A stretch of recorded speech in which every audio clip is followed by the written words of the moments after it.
I'm delighted to introduce John Witterick. So he is one of the two out of getoutofdebtfree.org.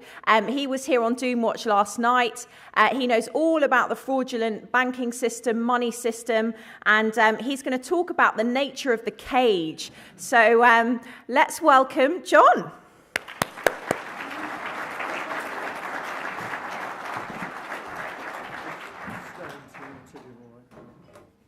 Thank you.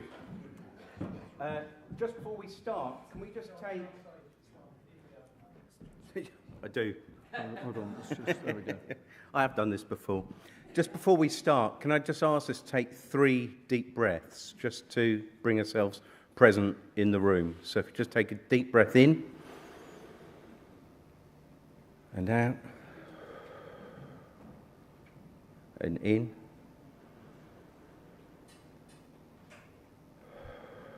and the last one.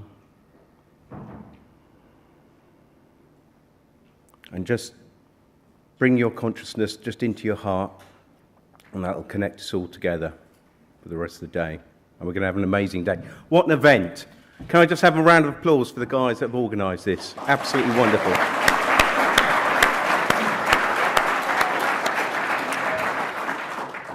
It feels like we're on the edge of something really, really exciting. I first woke up to all this sort of stuff back in the early 90s, and all we had, I didn't know anyone else that I could talk to this stuff, about this stuff to. And all we had, can you all remember Nexus magazine? Yeah, it's still going. But this is all we had. Back in early 90s, I suddenly came across this, I came across an old copy of Nexus magazine, and it said, "Is the Federal Reserve privately owned?" Yeah, can you believe it? And you think how far we have come as a movement since then. This was before you could get on the internet, before you had videos. A few of us had dial-up, but there was nothing on the internet at all. So, we forget, sometimes we feel we're not going fast enough, and we want to we want to just tell everyone and wake everyone up. But I think we've got to look back and see how far we've actually come. And I know my personal journey, I feel in myself, I've come an awful long way. The reason I'm getting up and talking about money isn't because I've got a degree in economics. I think that would actually hold me back, because I think that's all smoke and mirrors and actually hides what the problem is. But I just ended up, like a lot of us, I ended up in debt. And I sold a business, didn't get paid, and ended up in a huge amount of debt. I basically had to sort out my problem. So what I did, I basically came across a lady called Mary Elizabeth Croft. And who's heard of her? Brilliant.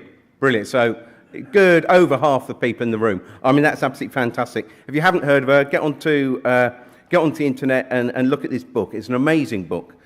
But what was happening, I'd sort of had a bit of a sort of wake up. My life had changed a lot, and it's very difficult when you're talking about spirituality to actually put it into words and explain what it is. But I'm sure a lot of us here have had a bit of a sort of wake up to what's going on and feeling different in themselves. So I was looking for a way of dealing with my debts in alignment with my sort of new ideas on, around myself and my relationship to the universe, for want of a better word.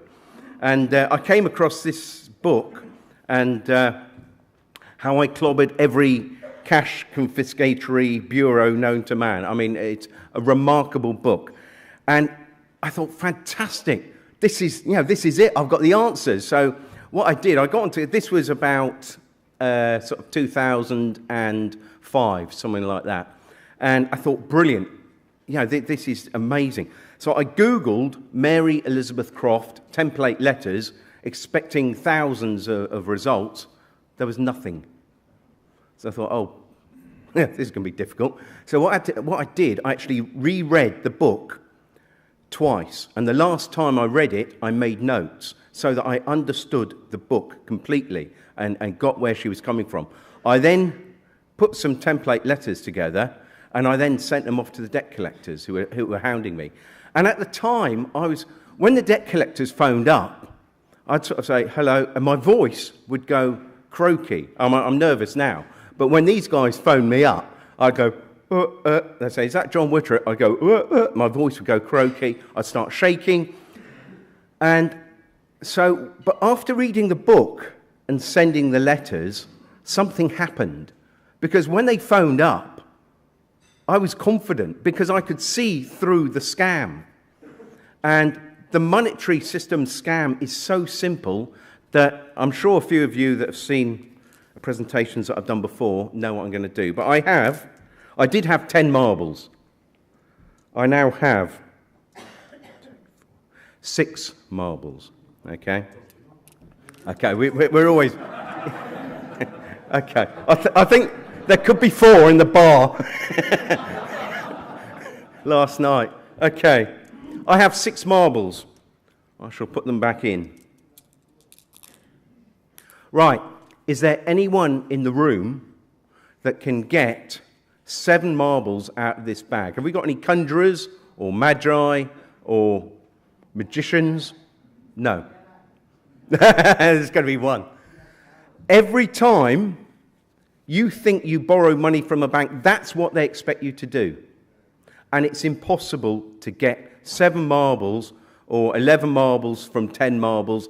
The extra marble doesn't exist, and it never does. And what happens, we're all chasing that invisible marble. And this is what's happening in the financial system. When they create money out of nothing and then expect you to pay interest on top of that, that money doesn't exist. And what it does, it creates a world where everyone hasn't quite got enough, to the point where half the world's starving. And it also creates a situation where you've got 1% of the world with over half the resources. I actually think 0.1% of the world have actually got the majority of the wealth on the planet. It's not even 1%. It's not 1 person in 100. So, but anyway, so what I did, once I actually came across these letters, I thought, there's a little voice in my head which it kept saying, you've got to put this on a website. And I thought, yeah, I'll do that at some point. But then the voice got louder and louder and louder, to the point where I put up a really simple template, and that was the first version of Get Out of Debt Free. It was, anyone remember that? Yeah, that's fantastic, fantastic. So, yeah, not many people see that. And it sort of, I think the first month I had about 5 people sign up. And then I started going down the local pub and doing talks on a Friday night, which was madness, because all the locals were just like filling themselves full of beer, and there was me talking about 9/11 and UFOs and stuff like that. And of course, they had a field day, and I'm still known in the village as Conspiracy John. But I then got spotted by a few people in Bournemouth who had been sort of meeting and getting groups together, and then suddenly they started turning up. So when the locals started taking the piss, they'd turn round and go, shush, yeah, we're trying to hear what he's saying. And I actually started getting people take me seriously. I then did a talk at the TPUC conference, and then a lot of the truthers were aware of the website, and it got to the point in 2009. So this is still a few years ago, and my mate phoned me up. He said, something's going on. He said, the figures on the website, the server's almost crashed. We suddenly had an article in The Guardian by the Credit Services Association, which is basically, they were in a room like this, but they all had suits and ties on, and they decided there were 5 websites they wanted removed from the internet. And Get Out of Debt Free was one of those websites. And a Guardian reporter there wrote the story up, and we had hyperlinks from the Guardian newspaper website to Get Out of Debt Free. The traffic went through the roof. We went from page 4 or 5 on Google for most of the search terms to page 1 overnight. I remember you can hide a dead body on page 2 of Google. And within a few weeks, we were number 1 on Google, where we've remained ever since. So, and we've got, it is,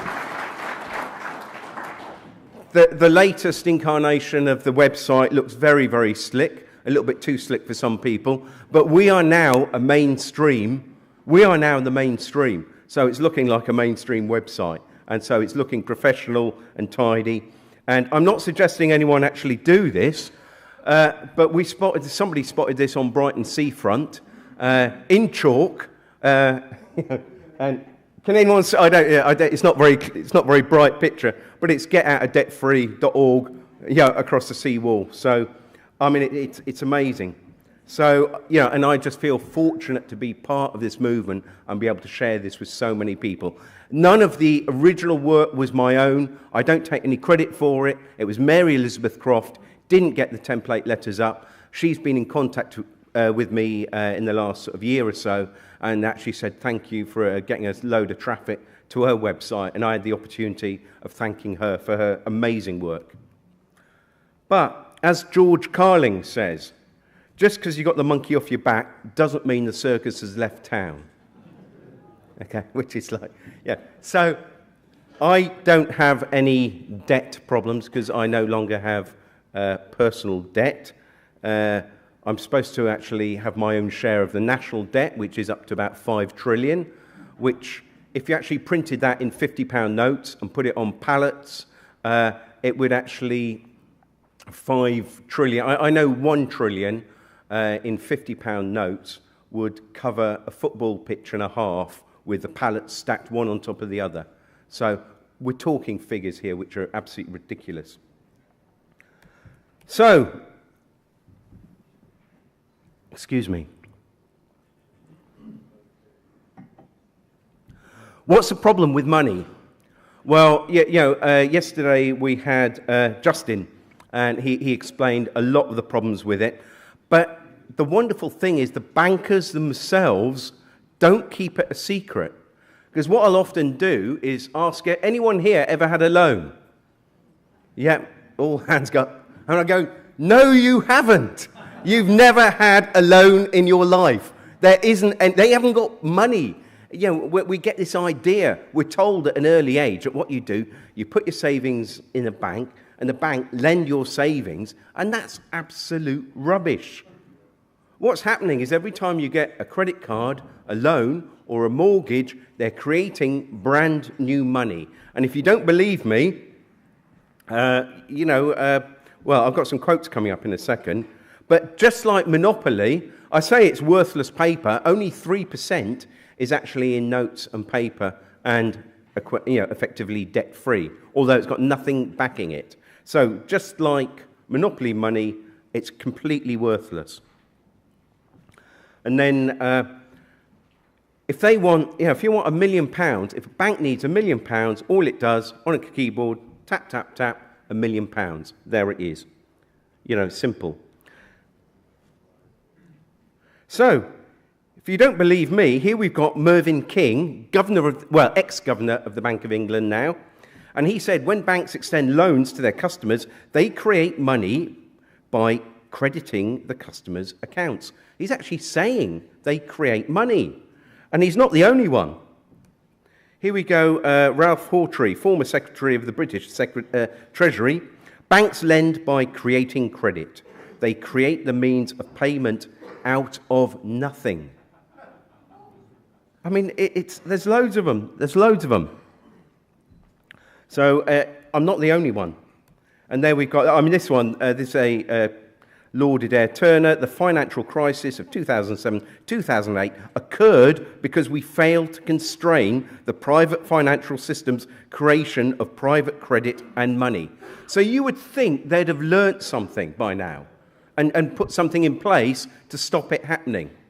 But of course, when Justin actually contacts the Treasury Committee looking after sort of finance, they're not interested in solving the problems because basically the banking system is running the government. People say, is the Bank of England, does the government own the Bank of England? And I say, no, the Bank of England owns the government.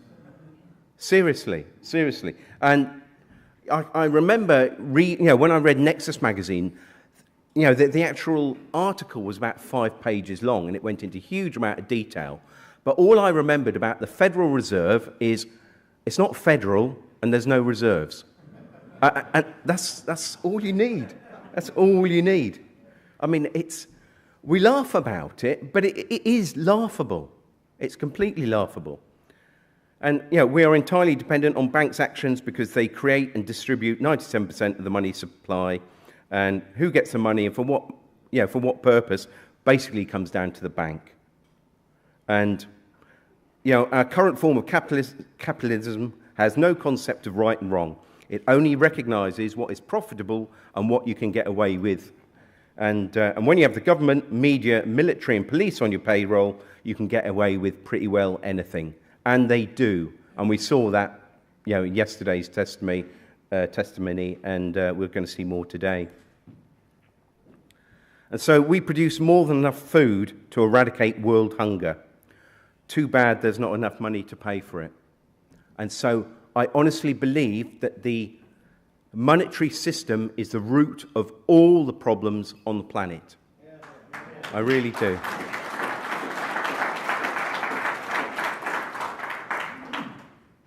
And this is why I think, when you get your MPs, engage them. Say, why are we having austerity? Because they all agree with austerity.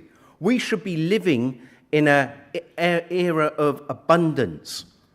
We should, just be able to work for 1 or 2 days a week, doing something that's important to us, and we'd have enough to feed and clothe and for everyone on the planet to have an amazing life. But we're going to get there. And Thomas Jefferson actually said, if the American people ever allow private banks to control the issue of money, first by inflation and then by deflation, the banks and corporations that grow up around them will deprive the people of all their property until the children will wake up homeless on the continent their fathers conquered. And that is now happening. In America, you've got huge tented cities where you've got huge amounts of people. You don't see this on the news. You expect everyone to have a big house and a car. It's not like that. There's an awful lot of people, and in this country as well. Homeless, not because they've got a sort of substance misuse problems, but homeless because they've had their houses and accommodation stolen from them. And this is the problem when you have a monetary supply. It's all down to the marbles. And so when everyone's chasing for that extra marble the whole time, what they have to do is, with two things that's going to happen. One, governments, individuals and companies are going to default. They have to. That's part of the system. So it's built in. The banks know when they create this money out of nothing that every sort of 10th homeowner is going to lose their house. And that's hundreds of thousands of people that will never be able to pay their mortgage off because the money doesn't exist. And you only have to look at the Bank of England balance sheet. The little wobble there was 2007, 2008, and the spike is how much the actual money supply has grown in this country since then. There's hardly even a wobble for the last war. And then you've got economist Keith Boulding. Anyone who believes exponential growth can go on forever in a finite world is either a madman or an economist. And of course, he was an economist. So it is funny. It's laughable. But you can say this to go to your MP and say this and just try and get simple messages. That's what they do to us. If you can't explain it to a 10-year-old, you can't explain it to an MP. So keep it simple. So it's not a crisis. It's a scam. It's designed like this. It's designed to take wealth from the poorest, most vulnerable people in this country or on the planet and give it to the most powerful and the richest. And it's working quite well at doing that. And money was never intended to be a commodity, but as a means of accounting for our labour. Okay, so it was never designed. It's a way that what's happening is when we're working for each other, and so I do a job for you, the government takes a big cut of it.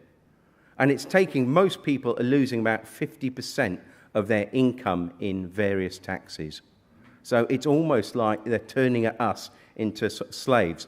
But things are changing. And it's a mathematical certainty that the economy will collapse. I hate that to break that to you. And people start going, whoa, what are we going to do? I think that's going to give us a fantastic opportunity to actually have a debt-free currency that is transparent and created by the government. And that will make our lives infinitely more enjoyable and more abundant. And, you know, you've got George Soros here. He's actually selling his shares in Citigroup at the moment, and JP Morgan. So is there why is it you've actually got people pulling out of the banking system, especially when there are people like that know what's going on? And then we've got, this was, I think, when was this? This was last month. Why the next stock market crash will happen any day now. Well, it's been up and down. It's not crashed yet, but it's been up and down quite widely. Then last week, it peaked because they had some good news about Greece. But the thing is, they can say they're going to, like, Greece is going to pay off their debts. But if you're bankrupt, you can't. You physically can't. I mean, if anyone's actually been in a situation where you're in a huge amount of debt, borrowing more money isn't the way out, is it? It can't be. It's crazy. And 10 warning signs of a market crash in 2015. I think the next crash won't just be like 2007, 2008, which was like a bit of a blip. But we're looking at the whole, there's already signs that the dollar's going to, the wheels are going to fall off. And when it does, it's going to be interesting. But I am very, very optimistic, I must admit. So, it happens slowly at first, then all at once. Everything feels normal, and then suddenly it's not. So where are we on that graph? Any ideas?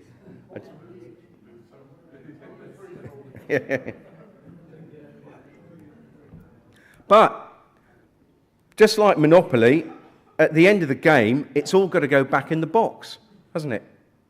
And even the IMF have actually worked out they could get rid of debt just like that. Because they can. Any political party could basically... In fact, I was going to do a video where I get onto the Treasury and just confirm exactly what the actual national debt is at the moment. And then, of course, because on Get Out of Debt Free, we've got promissory notes that you can download. And in fact, you've all got a pen and paper on the desk. You can all create your own promissory notes. Any one of us here can actually pay off the national debt with a promissory note. It's that simple. Because if they can do it, we can do it.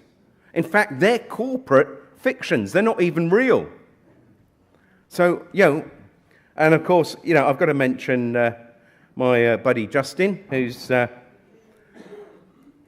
I don't need to go over this slide too much. But I came from Guernsey, and in Guernsey, we had the same thing in after the Napoleonic War. Basically, the island was bankrupt. They created their own money, and it turned the island around. It built a new harbour, it built a seawall, it built buildings for the public, and it literally made the island prosperous. And we're still living with that prosperity to this day, except they turned it into a tax haven. So, and something else which is exciting, and this weekend has been amazing, and I just feel privileged to actually be involved with it, but everything is speeding up. And the reason why my talk's been called Strawman Nature of the Cage is that a mate of mine, John Webster, who's a professional filmmaker, he's actually got studios in Elstree, he's actually created this film. I don't think there's anyone else on the planet that could have made this film, because he's a professional filmmaker. He did Resonance Beings of Frequency. Did anyone see that? Yeah, a few of you. Brilliant film, documentary film about the connection between mobile phones and the population of bees. And it was brilliantly researched. He has researched everything in this documentary about money, about law, and he believes that the documentary would stand up in a court of law. So it's very powerful. I'm going to play it at the end, so I'm just going to go to the end of my slides. The most important thing I say is respect authority. Does anyone agree with that? Okay.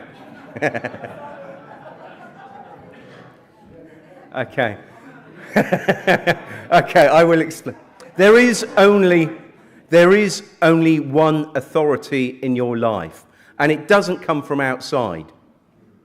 And the reason why, when we started, I just wanted us to take deep breaths is because when you quieten your mind, when you turn the television off, or go for a walk on the beach, or walk the dog, whatever you do, when you go into that sort of peaceful place where you're not up here worrying, you go into your heart, that's where your authority is. And every major decision I've made in my life is actually, in the last few years, it never used to be, but in the last few years, the reason why I've had the opportunity to come to things like this is because I'm working more from my heart than I am from my head. So that's the only authority. Don't look outside for authority, because that's where you get caught up. And the people that think authority is somebody with a gun or a taser or something like that, that's not authority.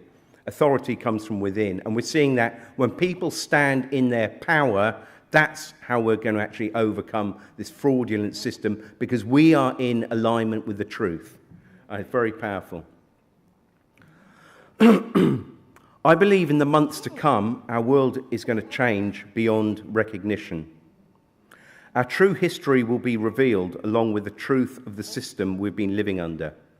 Much technology has been withheld from us and will be released, including power production, health, and transport.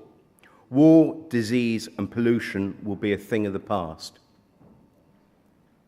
And the person that says it cannot be done shouldn't interrupt those people doing it. That wasn't mine, that was like, yeah. And I think we realise that this weekend, the time is now. We're going through a shift in consciousness that the planet has never seen before. And it's wonderful to be here with everyone on the cutting edge of that shift. And there will be challenges. The powers that were may be powerful with their media, money, and armed thugs, but we are infinitely more powerful, and it's time to step into that power now. And Richard Bach said, "What the caterpillar calls the end of the world, the master calls the butterfly." And if I can just finish with a quick poem, words from the Hopi people. We've been telling people that this is the 11th hour. Now you must go back and tell the people this is the hour. To my fellow swimmers, there is a river flowing very fast. It is so swift there will be those who will be afraid, and they will try and hold on to the shore, and they will feel they're being torn apart and will suffer greatly. Know that the river has a destination. The elders say we must let go of the shore, push off into the middle of the river, and I say, see who is there with you and celebrate. At this time in history, we are to take nothing personally, least of all ourselves. For the moment we do, our spiritual growth comes to a halt. The time of the lone wolf is over. Gather yourselves together as we are today. Banish the word struggle from your attitude and vocabulary. All that we do now must be done in a sacred manner and in celebration, for we are the ones we've been waiting for. Thank you.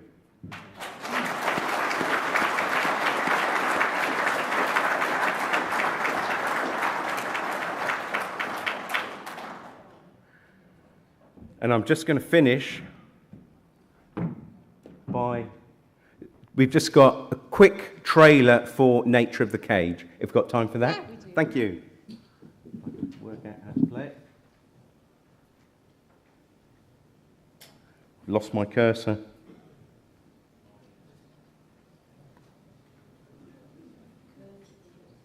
There we go.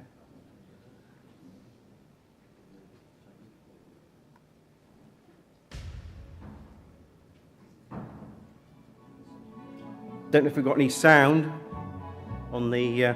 So, if you see your name with a title, Yeah. Mr. or Mrs., or they use our name in uppercase, this is back to Admiralty law. The legal fiction is an abstract term to explain a concept, and so is the term straw man. With debt collectors, people assume when a debt collector comes round that they have actual power. They don't. They have no power whatsoever. They only have the power that you give to them. 90% of the crime, or 99% of the crime they perceive that is crime, is actually called victimless crime. There is no victims, and crime can only exist if there is a victim. You know, we've seen police officers more interested in becoming debt collectors and enforcing policies, you know, such as speeding tickets and fines and things like that, because they're easy targets. Once you comprehend the difference between lawful and legal, and ultimately what your legal fiction straw man is, the fear of debt collectors, police and authority just goes away. Here we are in this country, the home of most Western law, really, in terms of what's executed in America and things like that. Its roots are in British law. So you've literally got tens of thousands, if not hundreds of thousands, of laws which every day, you know, we could be breaking without knowing. We think we're free. We think we've got free choice. If you get the average man or woman walking the street, and you say to them, the law says this, you must do this, they will do it. They will just comply. We're enforcing policies, acts and statutes which, when looked into, are not actually necessarily lawful. Lawful is according to the law, and law is don't cause injury, harm or loss to people or their property. Legal pertains to our legal system and where statutes and acts come from. And it's a system that doesn't actually relate to common laws. Black's Law Dictionary states that a statute is a legislative rule of a society given the force of law by those who consent. One of the precepts that they work on is a legal maxim, which is, let he who be deceived be deceived. Funny enough, you look at the bottom of the birth certificates, most of it say warning, this is not a means of identification. So it's actually telling you it has nothing to do with you whatsoever. It's just a legal mechanism to maintain that they know what slave they're dealing with at that point of time, because you're a thing to them, you're an inferior. And that is pretty much their attitude. You have to have a system that no one understands in order to enslave people. The courts and the police, the government are all corporations, and they're working together against us. What's happened for us in this country is that now public is considered governance, private is business, and the people are nothing. They don't exist. They have no power or meaning. They are the ones to be bullied and trodden upon because they're just the little businesses. You realise that the whole thing is a charade, and it's like smoke and mirrors. You can see the whole trick now. You know, the whole. When you have that aha moment, it's like staggering. You know.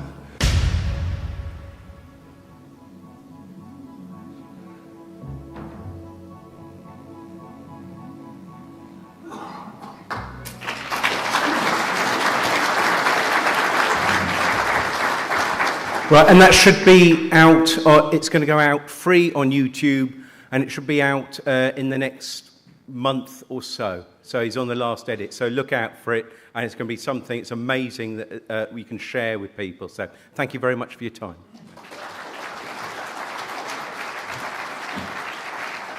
Thank you, John. That was an amazing talk, and I love the trailer.